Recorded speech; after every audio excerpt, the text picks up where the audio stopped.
Okay, I'm gonna be honest with you in a way that most YouTube automation videos are not, because there's a version of this story where everything is easy, the AI does all the work, and you're sitting on a beach watching the money come in. And then there's the version that's actually true. I'm gonna tell you the second one. I'm Stickman Matt. Main channel Matt has been building automated faceless channels for long enough to know exactly where the hype stops and the real work begins. He sent me here because he gets tired of watching new creators burn money and time on the wrong version of this strategy.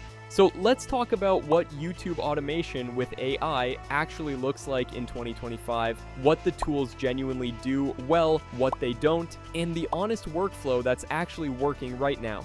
First, let's define what we mean by YouTube automation, because the term gets used to describe everything from a solo creator using AI tools to work faster, all the way to a fully outsourced content machine with a team of VAs and editors. Both things can work, but they require completely different approaches and completely different starting budgets. For this video, we're talking about the solo creator or small operator who wants to build a scalable faceless channel using AI tools as a productivity multiplier. Here's the honest workflow, step by step.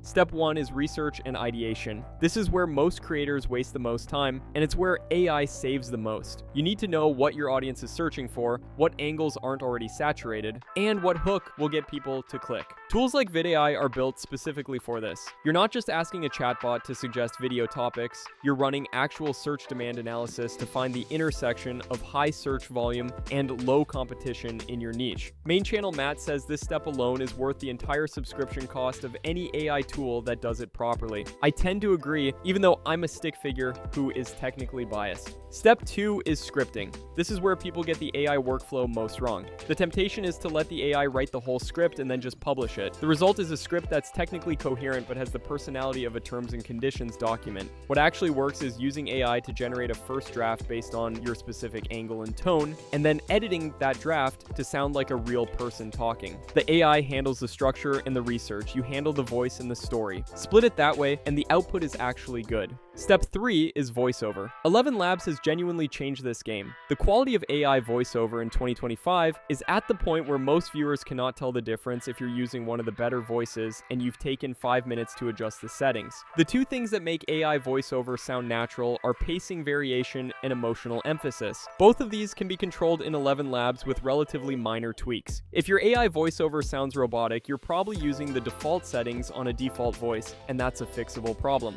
Step 4 is visuals. This is honestly the hardest part of faceless channel production right now, and the part where most people cut corners in ways that hurt them. If you're using the exact same stock footage library as every other faceless channel in your niche, your visual identity is invisible. The channels that stand out are doing one of three things. They're either using custom animation, finding niche or licensed footage that isn't in every other video, or using a distinct visual style through text overlays, motion graphics, and color choices that makes their content recognizably theirs, even without a unique footage source. Step 5 is editing and optimization. CapCut handles most of what a solo faceless channel needs. It's free, it's fast, and it's gotten genuinely capable. For captions, auto captions have improved enough that a light editing pass is usually all you need. The mistake most creators make at the editing stage is treating it purely as assembly. The editing is also where you cut anything that isn't earning its place in the video. If a section isn't building tension, delivering value, or setting up something that pays off later, it shouldn't be in the final cut. Every extra minute of video that doesn't serve the viewer is hurting your average view duration. Step 6 is metadata and upload optimization. This step takes about 10 minutes and has an outsized effect on how YouTube distributes your video. Your title, description, and tags are text signals that the algorithm reads before a single viewer watches your video. They need to be specific,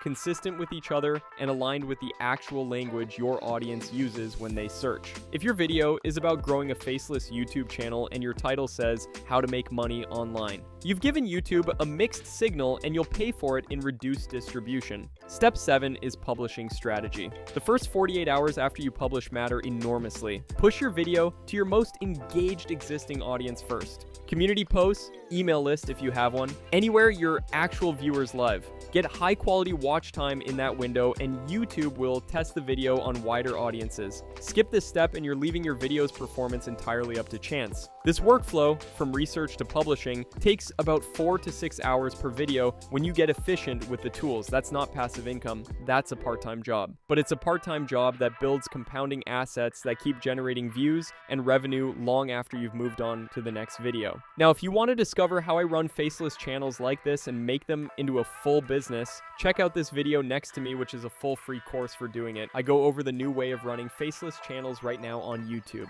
See you there. Which step in this workflow is your current bottleneck? Drop it in the comments. Your answer might be the next video.